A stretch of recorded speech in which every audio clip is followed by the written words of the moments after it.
قرآن سننے کے فوراً بعد وہ جن اپنی قوم کی طرف واپس لوٹ گئے۔ بتاؤ کیا پتا چلا؟ ہم نے وہ چیز پالی ہے جس کی وجہ سے آسمان بند ہوا۔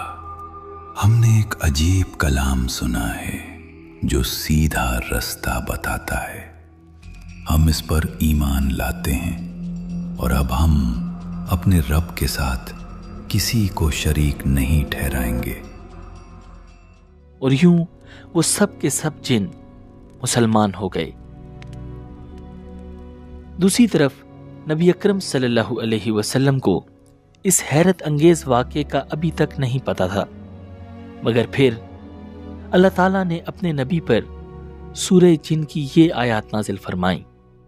قُلْ أُوحِيَ إِلَيَّ أَنَّهُ اسْتَمَعَ نَفَرٌ مِّنَ الْجِنِّ فَقَالُوا إِنَّا سَمِعْنَا قُرْآنًا عَجَبًا۔ اے پیغمبر کہہ دیجئے میرے پاس وحی آئی ہے کہ جنات کی ایک جماعت نے قرآن غور سے سنا ہے اور اپنی قوم سے جا کر کہا ہے کہ ہم نے ایک عجیب قرآن سنا ہے۔ یہدی الی الرشد فآمنا بہ ولن نشرک بربنا احدا، جو راہ راست کی طرف رہنمائی کرتا ہے اس لیے ہم اس پر ایمان لے آئے ہیں اور اب ہم اپنے پروردگار کے ساتھ کسی کو عبادت میں ہرگز شریک نہیں مانیں گے۔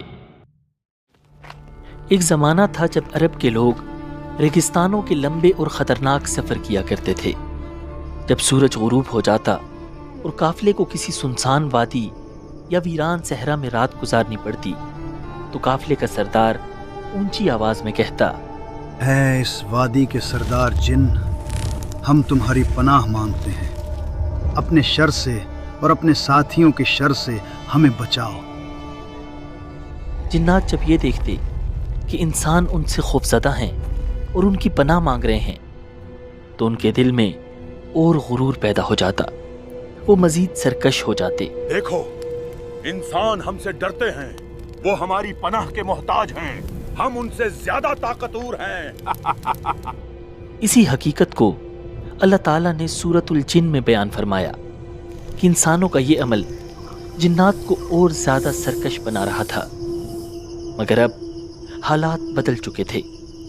قرآن سننے کے بعد جنات کو اندازہ ہو چکا تھا کہ انسان کا مقام جنات سے بہت بلند ہے، کیونکہ انسانوں میں اللہ کے آخری نبی موجود ہیں اور انہی پر اللہ کا کلام نازل ہو رہا ہے۔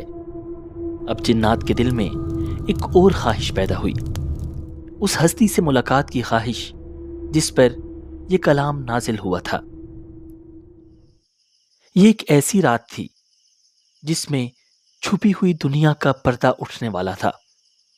اس رات رسول اللہ صلی اللہ علیہ وسلم نے عشاء کی نماز ادا فرمائی اور نماز کے بعد آپ نے ارشاد فرمایا، مجھے حکم دیا گیا ہے کہ میں جنات کو قرآن سناؤں، تم میں سے کون میرے ساتھ چلے گا؟ پوری مجلس میں خاموشی چھا گئی۔ آپ نے دوسری بار پوچھا، پھر تیسری بار، مگر کوئی جواب نہ آیا۔ پھر آپ نے حضرت عبداللہ بن مسعود رضی اللہ تعالی عنہ کا ہاتھ اپنے ہاتھ میں لیا اور انہیں ساتھ لے کر مکہ کی پتھریلی زمین کی طرف چل پڑے۔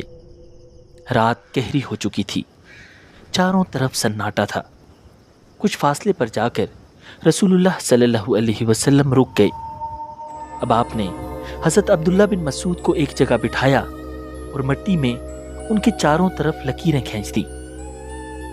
پھر نہایت سنجیدگی سے فرمایا، ان لکیروں سے ہرگز باہر نہ نکلنا، تمہارے قریب بہت سے لوگ آئیں گے لیکن نہ تم ان سے بات کرنا اور نہ وہ تم سے بات کریں گے۔ حضرت عبداللہ بن مسعود رضی اللہ تعالی عنہ خاموشی سے دائرے میں بیٹھ گئے۔